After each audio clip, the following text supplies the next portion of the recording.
All right, good afternoon. My name is Brian Manley. I'm the Chief of Police here in Austin, Texas. I'm going to identify some of the folks that are here with me, and then we're going to give you a briefing on the incident that has occurred around the corner from us earlier today.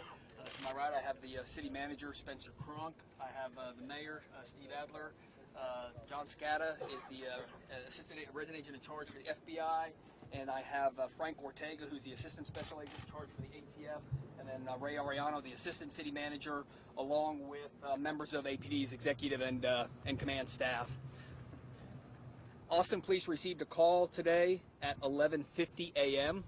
Our call came to the 6700 block of Galindo, and we received multiple calls regarding an explosion that had taken place at a residence in the 6700 block. A few of those calls indicated that there was a victim that had been injured in this explosion. We had multiple units respond from both the police department, the fire department, and EMS that responded immediately to the scene and started providing care to the patient that was injured in this explosive blast. As you all know, we were already on the scene of an explosion that occurred earlier today at a location up north, so many of the other resources left the scene of that incident to come down here. What we know has happened on this incident, similar to the other two incidents, the one both from this morning and the one that occurred back on March 2nd, is that the victim in this incident came outside of her residence and found a package out front, and she picked up that package, and at that point the explosion, the box detonated at that point. She was significantly injured in that explosion. She is a 75-year-old Hispanic female. She was transported to the hospital by Emergency Medical Services and is currently listed in critical but stable condition, and her injuries are considered life-threatening at this time. So we, again, are praying and thinking of her and hoping for a recovery from this incident. This, again, is the third in what we believe to be related incidents that have occurred over the past 10 days. And similar to what we have said in the earlier instances, we want the community to be aware of what is going on, because again, based on evidence that we have at this scene, as well as at the other two scenes where we've had these explosions, this evidence makes us believe that these incidents are related.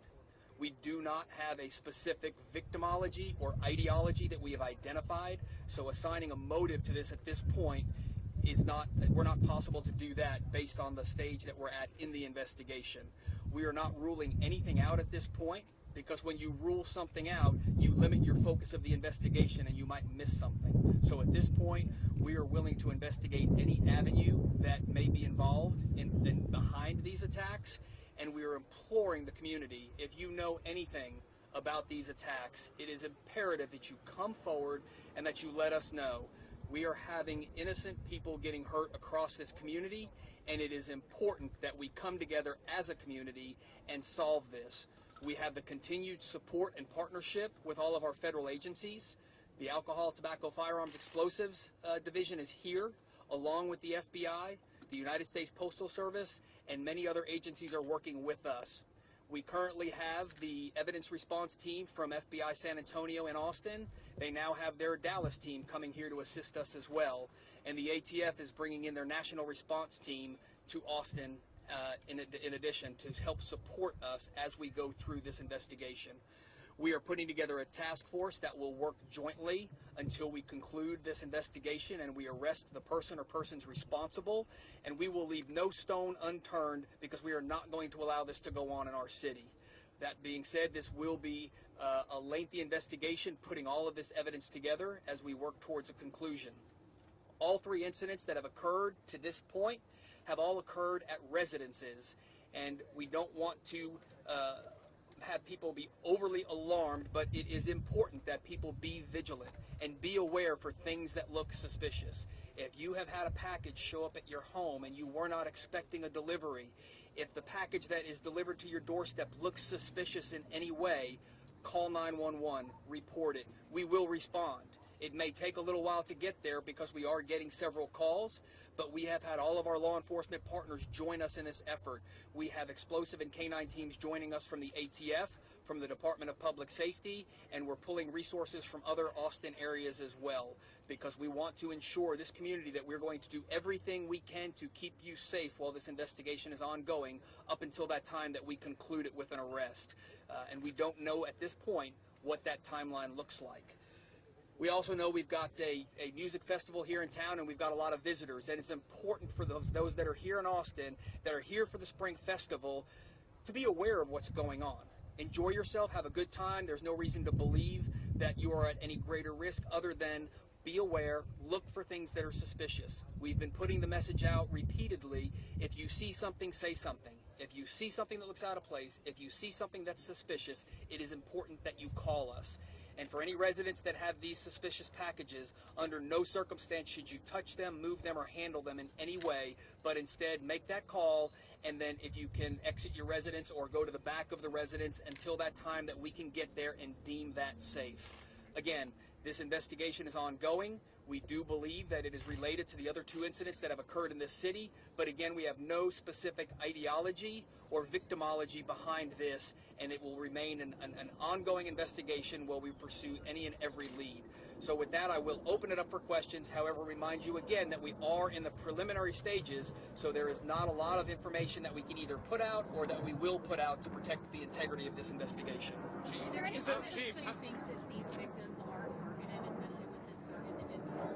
Was she the intended victim? We do not know yet whether the victims are the intended targets on these cases. Again, they're being left at homes where there are either multiple residents, or it might even be left at the wrong address. So that's part of the investigation that's going on now, and that's what we're trying to identify, is what is the victimology and what might be in common amongst these victims. How worried are you? Devices that are similar to any evidence that is similar to the devices that have been exploding in the package wrappings?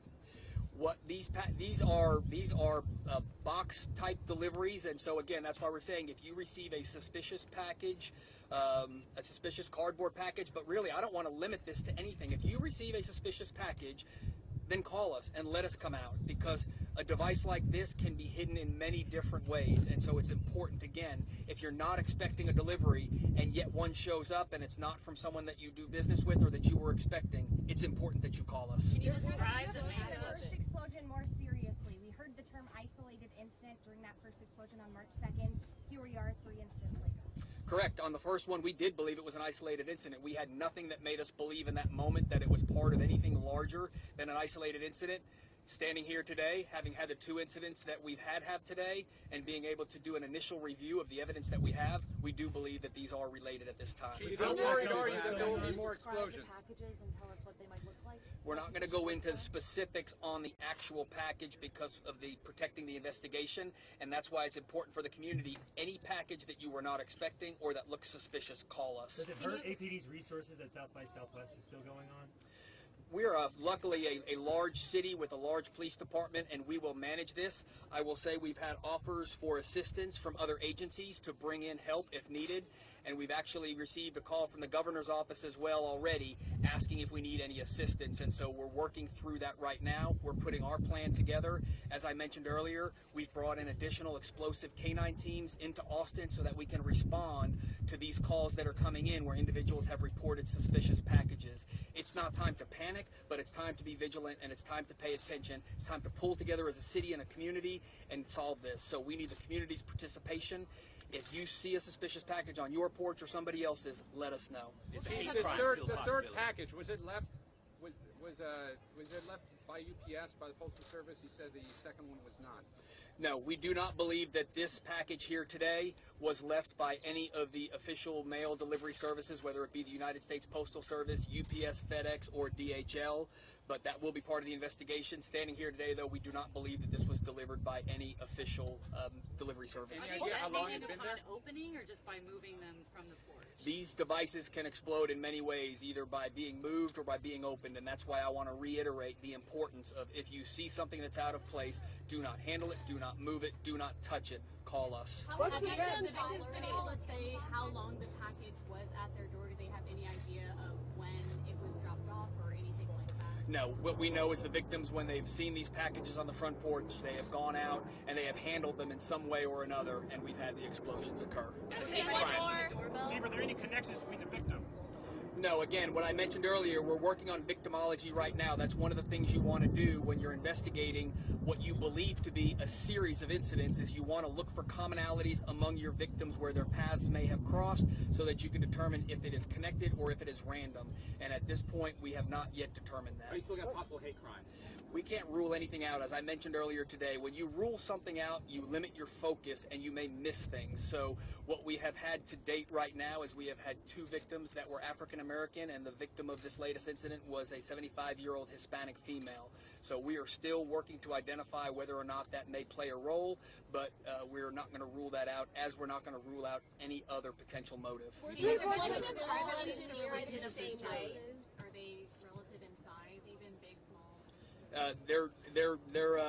I can't go into the specific sizes, but they're an average size delivery box. They're not exceptionally large. Do you have suspects at this point? You know what? We've got a pattern of incidents that have occurred in this community over the past 10 days, and so that we believe are related. So that's what we're focused on right now, is the connection between the 3. Any kind of vehicle or description of a person or anything that anyone's seen?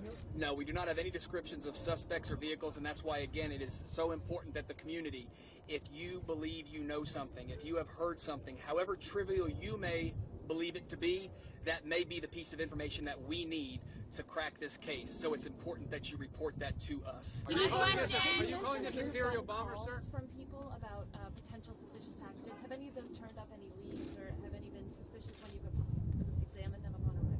No, so we've, since this morning's press conference, when we implored the community, please let us know if you see something suspicious, we have received several calls. None of those calls have turned out to be anything suspicious or anything explosive. Can you What describe kind if of these explosive packages is it? seem to be, do they seem to be amateurly made? Do they seem to be expert put together? I mean, just the extent of how the packages appear as far as the detonation. You know, the bomb techs are putting all this together, and that's really for the experts, the ATF and my bomb squad.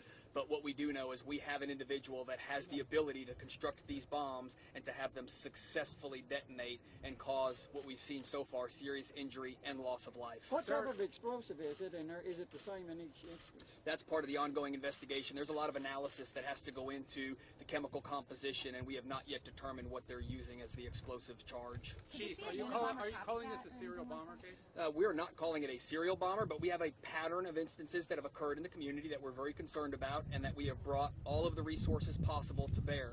What the community, number one, we want them to be vigilant, but we also want them to understand that there is no stone that will be left unturned, and what you have seen behind us here, as well as at the other scene, is a complete cooperative effort if you come across it. What does that say about the person that's making these bombs? I mean, if they're this powerful, what kind of expertise does someone have to engineer something like this, pull it off, be able to deliver it without detonating it? Again, as I said earlier, that's what the bomb technicians and the ATF are working on right now.